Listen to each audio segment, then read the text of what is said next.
ভয় পাবেন না, কারণ ভারতবর্ষের প্রধানমন্ত্রী নরেন্দ্র মোদীরও জন্মের সার্টিফিকেট নেই, কারণ ও আমার আগে জন্মেছে। তাহলে আমার যদি জন্মের সার্টিফিকেট না থাকে, আমি বাংলায় কথা বলি, আমার জন্মের সার্টিফিকেট নেই, তার জন্য আমি হয়ে গেলাম বাংলাদেশি।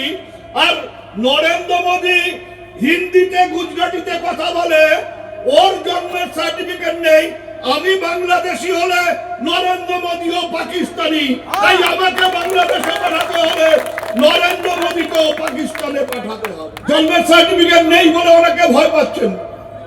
আমি আপনাদের একটি কথা বলে দিতে চাই, আমার জন্মের সার্টিফিকেট নেই, ওই যে সাদাদারি চশমাওয়ালা ওনারও জন্মের সার্টিফিকেট নেই।